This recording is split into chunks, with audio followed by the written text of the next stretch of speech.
केवल वैसे ही पहुंच जाओ, फट्टा बिछा दो कि जहां पे बैठ जा दाढ़ी बनवावे, तो उनको वो उसमें मजा ही नहीं आता। उनको तो बढ़िया चकाचक कुर्सी मुर्सी चाहिए, उसमें बटन लगाओ, दबाओ तो मुंडी पीछे हो जाए, तो थोड़ी सी आधुनिक सुविधा मिले तो काम धंधे जरा ज्यादा चले। अब जमाना थोड़ा बदल गया है, तो दोनों दृष्टियों से अपन सोचें। जरूरी नहीं कि हम यही काम करें, लेकिन ये काम भी देखो, परंपरागत काम बुरा नहीं होता। किसान खेती करता है, सबका पेट भरता है। अगर हम अपना काम करते हैं तो कोई शर्म और संकोच की बात नहीं है। बल्कि मेरी चिंता तो ये कि अब कल दूसरे भाई लोग घुस रहे हैं अपने काम में, कई तरह से लोग घुसने लगे। तो अपना पुश्तैनी व्यवसाय है ये, इस पे हम गर्व करते हैं, इसमें संकोच का कौन सा मामला है। लेकिन मैंने देखा आजकल बड़े बड़े लोग हेयर कटिंग सैलून खोल कर डट गए। तो मुझे ये लगा कि कुछ मिनिमम व्यवस्था बनानी चाहिए जिससे अपना काम धंधा ठीक से चल सके, नंबर 1। तो उसमें केस शिल्पी मंडल बनाया, उसकी कुछ चीजें और तय करेंगे। एक तो वो थी। दूसरी ये भी मैं कहना चाहता हूं कि जरूरी नहीं है कि हमारे सब बच्चे इसी काम में रहें। हमारे कई बच्चे इस काम से बाहर निकल के दूसरे काम धंधे करें। तो फिर इतनी योजनाएं हैं अपनी, उन योजनाओं की जानकारी देकर लाभ उठा के हम अपने परंपरागत व्यवसाय को भी, जैसे हमने योजना बनाई स्ट्रीट वेंडर की, हमने तय किया कि 10,000 रुपए का बिना ब्याज का लोन, गारंटी भी आपको नहीं देनी, गारंटी भी हम देंगे। शहर में पीएम स्ट्रीट वेंडर, गांव में सीएम स्ट्रीट वेंडर। और हमने तय किया कि 10,000 रुपया अगर मिल जाए, जिसका ब्याज नहीं देना पड़े, तो अपनी दुकान को हम ठीक कर सकते हैं। अपने पास बढ़िया सामान हो सकता है, जो जरूरत हो उसकी पूरी करके अपने व्यवसाय को हम ठीक चला सकते हैं। एक मुद्रा बैंक की योजना है। एक अगर हमको बड़ा हेयर कटिंग सैलून खोलना है, तो हमने मुख्यमंत्री उद्यम क्रांति योजना बनाई, जिसमें 1 लाख 2 लाख रुपया भी अगर चाहिए तो वो मिल सकता है। तो एक काम परंपरागत व्यवसाय को ठीक करने का, लेकिन उसके साथ दूसरा काम, बच्चे ढंग से हमारे पढ़ाई करें, शिक्षित हों और अपनी प्रतिभा के दम पर बड़े पदों पर पहुंचे। आज मैं सैन समाज को हम एक प्रदेश का भी बुलाएंगे, सुभाष जी और किशोर जी। अभी तो मुझे लगा कि बुधनी क्षेत्र का मैं बुला लूं, इसलिए उनको बुलाया है। लेकिन हम कुछ ऐसी व्यवस्थाएं बनाएंगे कि जो बेटे बेटी हमारे पढ़ने में तेज होंगे, उन सबको पढ़ाई में पैसे की कमी नहीं आए, पैसे की कमी नहीं आए। और उनका एडमिशन अभी भी समाज वहां तय कर ले।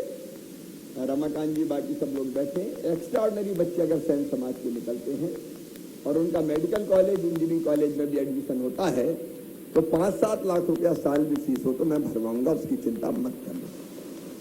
तो हम कई तरह की ऐसी चीजों में प्रेरित करें बच्चों को कि वो ढंग से अध्ययन भी करें, उनकी पढ़ाई लिखाई ठीक चले, और पढ़ाई लिखाई के मामले में हर संभव मदद करने का काम अपन करेंगे। एक बात। दूसरी बात, परंपरागत व्यवसाय में जो सहयोग चाहिए, उसके लिए मैंने योजनाएं बनाई है। आज ये किट भी हमने सोचा कि आए हैं तो खाली हाथ तो नहीं जाना चाहिए, तो किट भी है। और साथ में अभी केवल 200 चेक बन पाए हैं, परिवार ज्यादा है, तो हम एक चेक भी भेंट करेंगे, ताकि जो गांव में काम धंधा कर रहे हैं उनका काम कम से कम परंपरागत काम में लगे, उनका काम ठीक ढंग से चलने लगे, और तात्कालिक रूप से उनको धन की जो आवश्यकता होती है उसकी पूर्ति का काम हो जाए। ये कर रहा हूं तो आत्मा के साथ कर रहा हूं, आत्मीयता के भाव के साथ कर रहा हूं, प्रेम से कर रहा हूं, क्योंकि आपका और हमारा संबंध ही ऐसा है कि बिल्कुल प्रभु जी तुम चंदन हम पानी जैसा, एक दूसरे के बिना काम चल नहीं सकता। मैं आपको बहुत प्यार करता हूं, और इसलिए भी करता हूं कि सैन समाज अधिकांश अपवाद की बात नहीं करता, हमेशा भारतीय जनता पार्टी की जनसंघ के साथ ही जुड़ी रही। मैंने अपने क्षेत्र में साहेबगंज वगैरह में देखा, अच्छे कार्यकर्ता ऐसे जो जान लड़ा दें, तो हमारा कर्तव्य है कि ऐसे भाई और बहनों को हम पूरी तरह से सहयोग करें। एक हम ये योजना बनाएंगे कि चाहे वो आवास की योजना, अपन जानते हैं स्ट्रीट वेंडर का साहेबगंज में ही 10 लोगों को लाभ देना, धीरे धीरे सूची बन जाए, तो जो पात्र होते जाए उनको हम लाभ दिलाते चले जाएंगे। कुछ लोगों को उद्यम क्रांति योजना का लाभ मिले, कुछ मुद्रा योजना में लाभान्वित हो, वो ऐसी योजना रहती है जिनमें पैसा लेते हैं तो मैं गारंटी लूंगा लोन की, पर ब्याज की सब्सिडी कुछ दूंगा, और आप फिर ज्यादा पैसा लिया तो अच्छी दुकान चलाएं और पैसा वापस करते जाएं, और जरूरत पड़े तो फिर लेते जाएं। स्ट्रीट वेंडर में भी पहले 10,000 रुपया देते हैं लेकिन साल भर में अगर 10 आपने वापस कर दिए तो फिर आपको 20,000 मिल जाएंगे बिना ब्याज के। फिर 20 अगर वापस कर दिए तो अगली बार 50,000 मिल जाएंगे। तो कोई भी काम धंधा धीरे धीरे ऐसे ही बढ़ता है, ऐसे ही बढ़ता है। तो उस दिशा से हम कैसे, कलेक्टर यहाँ पे हैं हमारे, पूरी योजना बना के, कलेक्टर थे ना, तो हम लोग सैचुरेट करें धीरे धीरे, चाहे वो काम धंधे का मामला हो विभिन्न योजनाओं के अंतर्गत,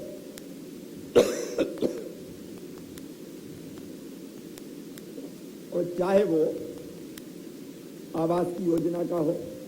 पात्रता जिस चीज में है, राशन हम देते हैं फ्री में देने का मतलब क्या?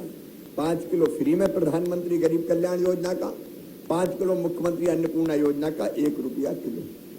ये क्यों देते हैं? ये इसलिए देते हैं कि कम से कम भोजन के लिए पैसा खर्चा ना करना पड़े। जो पैसा हमारे पास आए, मेहनत की कमाई, उसको हम दूसरे कामों में लगा सकें। इसलिए अनाज देने की व्यवस्था मैंने बचपन में देखा था, आपकी बात नहीं कर रहा मैं, लेकिन जब हरवाई चरवाई होती थी तब आप में से कई को बहुत ध्यान होगा, गरीब बच्चे चरवाई करते थे, चरवाहा बनते थे और बड़े हरवाए बन जाते थे। तो कई बार सवेरे से लेके शाम तक उनसे खूब काम करवाते थे, और थोड़ा ही लेट आए तो डांट डूट भी होती थी, काहे रे कितनी देर हो गई, अब आओ है। तब से मुझे तकलीफ होती थी कि ये परिस्थिति बदलनी चाहिए, ये परिस्थिति बदलनी चाहिए। और इसलिए बचपन में मैंने जैत में आंदोलन चलाया था, रमाकांत जी को ध्यान होगा, 2.5 पाई नहीं 5 पाई लेंगे, नहीं तो काम बंद करेंगे। और उसमें मेरी बहुत पिटाई हुई थी, ये भी पता होगा आपको कि मुरा बिगाड़ में आ गो जो 2.5 पाई की 5 पाई करवा रहा हूं। लेकिन जैसे ही मैं मुख्यमंत्री बना भैया, हमने कहा कि मजबूर रहने ही मत दो मजदूर को, मजबूर काहे को रहने दो, भरपूर राशन मिल जाए, बच्चों की पढ़ाई की व्यवस्था हो जाए, धीरे धीरे रहने का मकान मिल जाए, पढ़ाई लिखाई हो जाए, बीमार हो जाए तो इलाज में भी मैं कसर नहीं छोड़ता। आपको पता है, पता भर मुझे चल जाए कि कोई बीमार है तो मैं इलाज की व्यवस्था करवाता हूँ। बेटियों की शादी के लिए अब इतना बड़ा कार्यक्रम नसलागंज पिपलानी में हुआ, और जरूरत पड़ेगी तो बेटियों की शादी के लिए भी मामा है। तो कोई जरूरत ऐसी ना हो जो पूरी आपकी ना हो। काम धंधा करें इज्जत के साथ, मेहनत करना कभी भी बुरा नहीं होता, लेकिन हम मजबूर नहीं, हम मजबूत हैं। स्वाभिमान के साथ मेहनत करके अपनी कमाई खाएंगे, और इसलिए सरकार को हमने पूरी तरह से आपके साथ खड़ा कर दिया। देखो बेटियों की, अभी बेटी ने कहा मामा फोटो खिंचवाओ, बेटियों की तो पूरी व्यवस्था मैंने कर दी। शादी विवाह से लेके लाड़ी लक्ष्मी योजना तक पढ़ाई लिखाई की, बच्चों की पढ़ाई लिखाई की व्यवस्था हमने कर दी। भगवान ना करे कभी एक्सीडेंट में मृत्यु हो जाए, यहाँ आपकी बात नहीं कर रहा, इन जनरल की, तो मैं तत्काल मदद करता हूँ 4 लाख रुपया, सामान्य मृत्यु में 2 लाख रुपया। ऐसी हर परेशानी की जो चीज हो सकती थी उसको दूर करने की मैंने कोशिश की है। सरकार इसलिए, मैं मुख्यमंत्री इसलिए कि जनता के बेहतर काम में आ सकूं, आपकी बेहतर और अच्छी सेवा करके आपकी जिंदगी को बेहतर बनाने का काम कर सकूं, जीवन स्तर ऊंचा उठाने के लिए काम कर सकूं। मध्य प्रदेश, छत्तीसगढ़ की हर खबर सीधे आपके मोबाइल फोन पर। अभी सब्सक्राइब करें हमारा चैनल और पाएं पल पल की खबर।